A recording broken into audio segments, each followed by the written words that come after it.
You didn't see it coming. That's the thing about narcissistic manipulation. It doesn't announce itself. It doesn't show up with warning signs or red flags waving in the air. It shows up quietly. It shows up in the small moments, the moments you almost dismiss, the moments you second-guess yourself for even noticing. Maybe it was the way they changed the subject right when you were finally saying something important, or how they always seemed to be the victim, no matter what happened. Or that strange feeling you'd walk away with after a conversation you can't quite name. Not hurt, not angry, just confused. Smaller, like something was taken from you, but you can't figure out what. That feeling has a name. And in this video, we're going to talk about the signs that most people miss. The quiet, subtle, almost invisible tactics that narcissists use to keep you off balance, dependent, and doubting your own perception of reality. Because the manipulation isn't always loud. Sometimes it's a look, a pause, a perfectly timed silence. And once you see it, clearly, clinically, you can't unsee it. Let's get into it. Part 1. They make you question what you actually experienced. This is where it starts. And for most people, this is the sign they dismiss the longest. You experienced something. Maybe they said something cruel. Maybe they canceled on you for the 4th time. Maybe they flirted with someone right in front of you, or humiliated you in a group setting, and then acted like nothing happened. You know what you saw. You know what you felt. And then they look at you and say, "That's not what happened." Not with anger. Not defensively, calmly, casually, like you're the one with the memory problem. This is gaslighting, and in its earliest stages, it's so subtle that most people don't recognize it as a tactic. They just assume they misremembered. They assume they overreacted. They assume the problem is with them. And that assumption? That's exactly what the narcissist is engineering. Here's what's actually happening beneath the surface. When a narcissist denies your experience, they're not confused. They're not misremembering. They are making a calculated move to destabilize your sense of reality. Because a person who trusts their own perception is a person who cannot be controlled. The moment you start to doubt what you saw, what you heard, what you felt, you become dependent on them to tell you what's real. And that dependency is the foundation of their control. What makes this particularly insidious is the way they do it. It's rarely dramatic. There's no shouting, no obvious lie you can point to. Instead, it comes in layers. They'll question your tone. You always exaggerate. They'll question your memory. That's not what I said, and you know it. They'll question your emotional stability. You're so sensitive. Why do you always make everything a problem? Each one of those statements, on its own, sounds almost reasonable. But together, over time, they build a cage. A cage made entirely out of your own self-doubt. The victim in this dynamic starts to develop what psychologists sometimes call reality anxiety. A persistent, low-grade uncertainty about their own perceptions. They begin to pre-apologize in conversations. They start over-explaining themselves. They stop trusting their instincts because every time they've trusted their instincts around this person, they've been told they were wrong. And here's the hidden intention behind all of it. The part that rarely gets talked about. The narcissist isn't gaslighting you because they're confused. They're gaslighting you because clarity is dangerous to them. If you see them clearly, their behavior, their patterns, their contradictions, you become impossible to manipulate. So the goal isn't just to win the argument. The goal is to make you incapable of trusting yourself enough to ever call them out again. That's not a relationship. That's a system of control. And it starts here, with you learning to question what you know to be true. Part 2. They rewrite history to always make you the problem. Once they've destabilized your perception of the present, they move to the past. This is the next layer, and it's more sophisticated than simple gaslighting. It's not just, that didn't happen. It's, here's what actually happened, and here's what it says about you. The narcissist doesn't just deny events, they reconstruct them. They build an alternative narrative, one where every conflict, every rupture, every moment of tension in the relationship has a single consistent explanation. You. You were too emotional. You started it. You always do this. You pushed them to respond that way. You made the situation worse. You never let things go. And the most disorienting part is how convincing they are when they say it. They don't stumble. They don't hesitate. They deliver the revised version of events with complete confidence. The kind of confidence that makes you wonder, genuinely, whether your memory is the unreliable one. It isn't. But that confidence is a tactic. What narcissists understand intuitively, even if they couldn't articulate it, is that whoever controls the narrative controls the relationship. If they can establish themselves as the reasonable one, the patient one, the one who keeps trying despite your dysfunction, then every complaint you raise gets filtered through that frame. You're not someone with a legitimate grievance. You're someone with a pattern. And patterns are harder to argue against than specific incidents. This is why conversations with narcissists so often feel like they've been redirected before you even realize it happened. You came in with a specific concern, something they did, something that hurt you, and somehow, within minutes, you're defending your character. You're explaining your childhood. You're apologizing for things that happened months ago. The original issue has completely disappeared, and you're standing in the middle of a trial you didn't know you were attending. That's not an accident. That's a technique called DARVO, deny, attack, reverse victim and offender. The narcissist denies the behavior, attacks your credibility, and repositions themselves as the real victim of your accusations. It's a defensive maneuver so fluid and so practiced that it can happen in under 60 seconds and leave you genuinely confused about who wronged whom. Here's the deeper psychological reality beneath this pattern. Narcissists cannot tolerate accountability. Not because they're lazy or stubborn, but because at the core of their psychology, being wrong feels existentially threatening. Their entire sense of self depends on a carefully constructed image of superiority. Admitting fault, real fault, not performative fault, would crack that image. So the alternative is to make sure fault never lands on them, ever.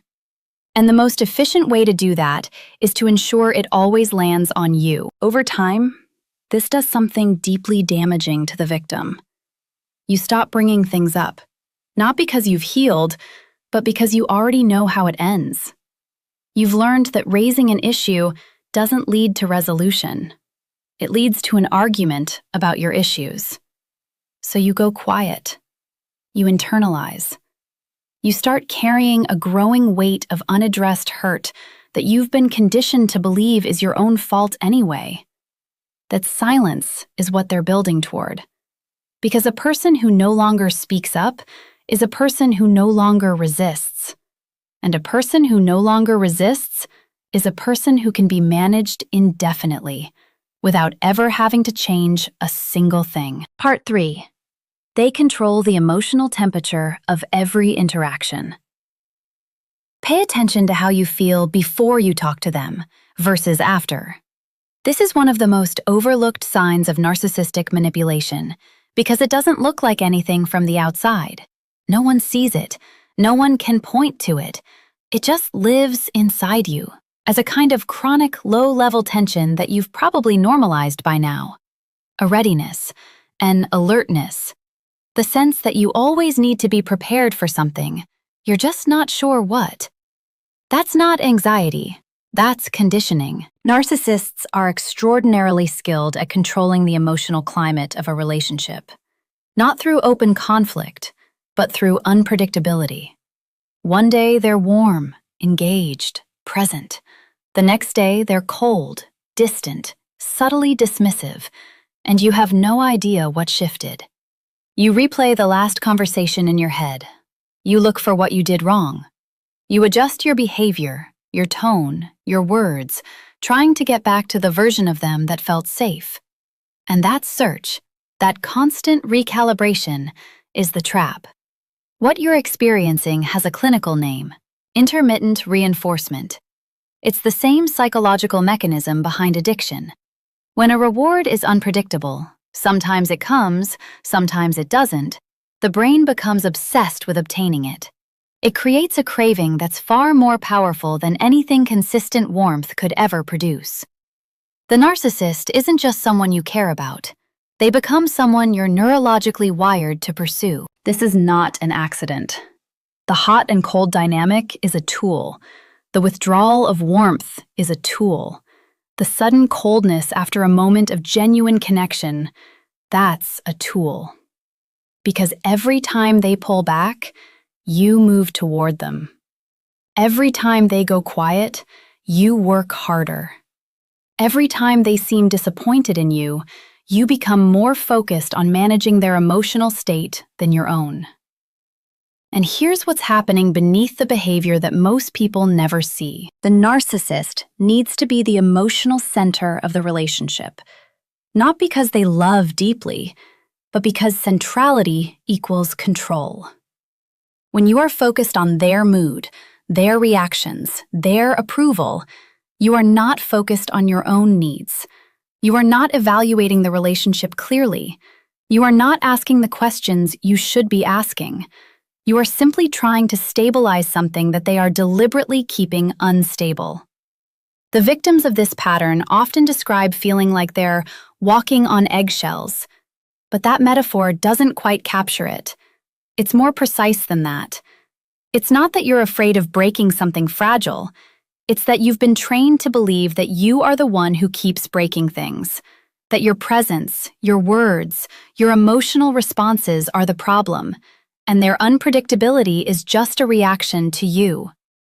That inversion, that's the manipulation. You are not the emotional dysregulator in this relationship.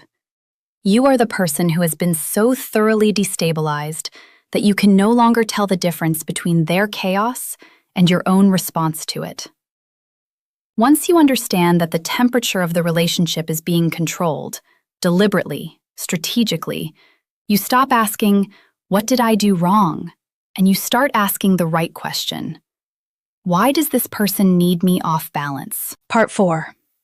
They use your vulnerabilities as weapons. Think back to the beginning. There was probably a period, early in the relationship, where they made you feel remarkably seen. They asked the right questions. They listened in a way that felt rare.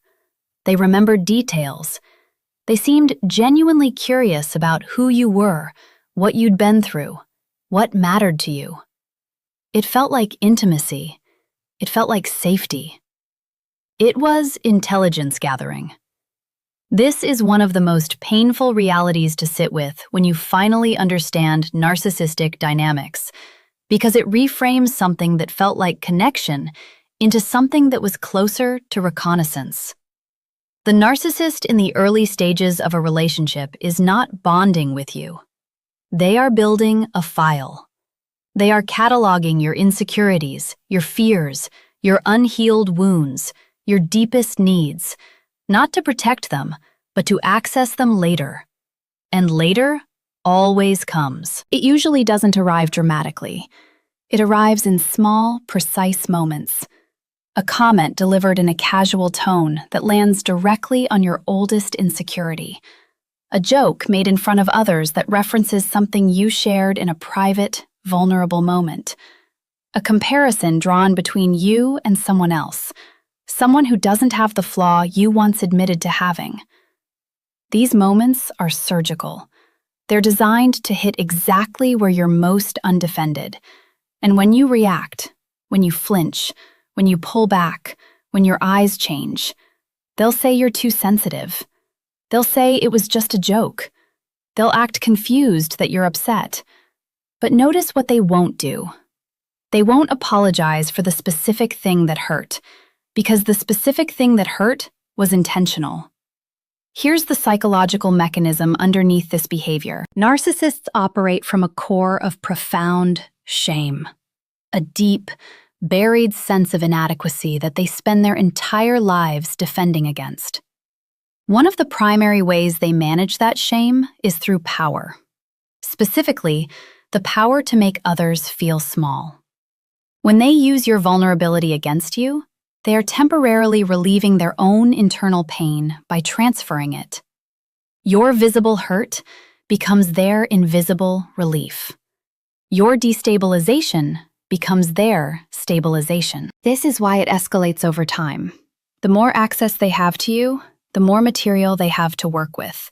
And the more they use it, the more normalized it becomes, until you start preemptively hiding things from them. You stop sharing.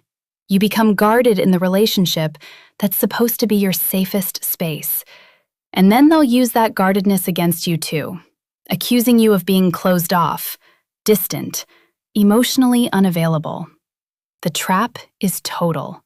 Open up and they weaponize it. Close off and they pathologize it.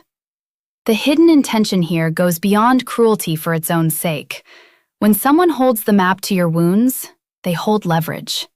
Leverage keeps you from leaving. Leverage keeps you from confronting them too directly. Leverage keeps you in a constant, subtle state of managed fear. Not the fear of physical danger, but the quieter fear of being exposed, of being seen at your worst by someone who has already shown you they will use it. That fear is the leash. And the most important thing to understand about this dynamic, clinically, clearly, is that this is not what intimacy looks like. Real intimacy is built on the safety of being known. What narcissists create is the opposite, a situation where being known makes you less safe, where vulnerability becomes liability, where the closer someone gets to your truth, the more power they have to hurt you with it. When you finally recognize this pattern, something important happens. You stop blaming yourself for being too open or too trusting in the beginning. Because the problem was never your openness. Openness is healthy. The problem was that someone systematically exploited it and called it love while they did. Here's what I want you to take away from this. Narcissistic manipulation doesn't survive clarity. That's the one thing it cannot withstand. It depends entirely on your confusion, your self-doubt, your emotional exhaustion, your willingness to keep explaining away what you already know. You've just spent this video learning to see it clearly. The gaslighting, the emotional unpredictability, the weaponized vulnerability, the controlled temperature of every interaction. These aren't personality quirks. They aren't communication problems. They are a system. And now you can see the system. That awareness is not a small thing. It doesn't mean the healing is instant. It doesn't mean leaving is easy, or that the patterns you developed inside that dynamic disappear overnight. But it means you've done the hardest part. You've named what was happening to you. And you cannot manipulate someone who understands exactly what manipulation looks like. If this video resonated with you, if something in here felt uncomfortably familiar, trust that feeling. That recognition is your perception coming back online. And that's where everything begins.